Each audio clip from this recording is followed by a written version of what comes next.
বিরোধী দল হিসাবে আমাদের যেটুকু পাওনা সংসদের ভিতরে, আপনারা সচেতন সাংবাদিক সমাজ লক্ষ্য করছেন, আমরা বহুলাংশে সেটা থেকে বঞ্চিত হচ্ছি।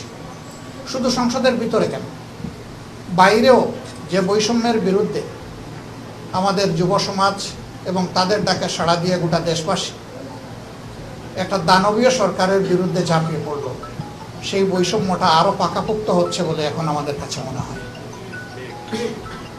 300 আসনের সাজানোই দেশ, যেখান থেকে সরকারি দলের সদস্যরা তারা নির্বাচিত হয়ে এসেছেন, সেখানে এ পর্যন্ত ফান্ডের এলোকেশন যা দেওয়া হয়েছে তার ধারে কাছেও বিরোধী দলীয় সদস্যকে দেওয়া হয়নি।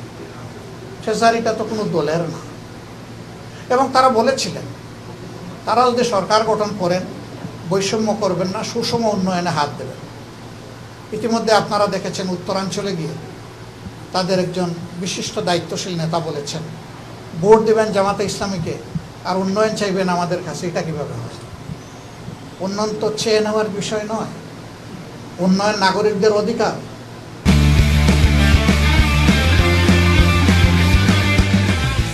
একটা দেশের ভিতরে যখনই বৈষম্য সৃষ্টি হয়, অঞ্চলে জায়গায় বিভেদ সৃষ্টি হয়, তখন সামাজিক অসন্তোষ দেখা দেয়।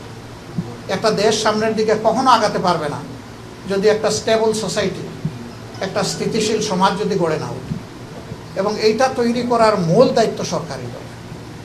আরও দুঃখের সাথে বলতে বাধ্য হচ্ছি, সংসদে 50 জন নারী সদস্য নির্বাচিত হয়েছেন সংরক্ষিত আসন থেকে। একই আচরণ করা হচ্ছে তাদের সাথে। সংসদে তুমুল সমালোচনার পরে হালকা পাতলা এখন একটু তাদেরকে বিভিন্ন ক্ষেত্রে অ্যালোকেশন ফান্ড দেওয়া হচ্ছে। এটা কেন হবে? এটা তো সমান হওয়া উচিত। আপনারা তো এমনিতেই বেশি আছেন, তো বেশিরভাগ কাজ তো আপনাদের মাধ্যমেই সম্পন্ন হবে। এর উপরে আবার সম্পূর্ণ অসাংবিধানিকভাবে তারা অনেক সংবিধান কথা বলে। যারা সংরক্ষিত নারী আসনের সদস্য রয়েছেন তাদের সবাইকে বিরোধী দলের আসনগুলোতে অতিরিক্ত দায়িত্ব দিয়ে বসানো হয়েছে।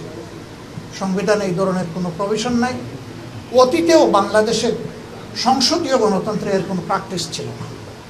আমরা যখন জিজ্ঞেস করেছি তখন এক এক মন্ত্রী এক এক ধরনের উত্তর দেন। এখানেও বুঝাবেন, এখানেও কোনো স্পষ্টতা নেই, অস্পষ্ট।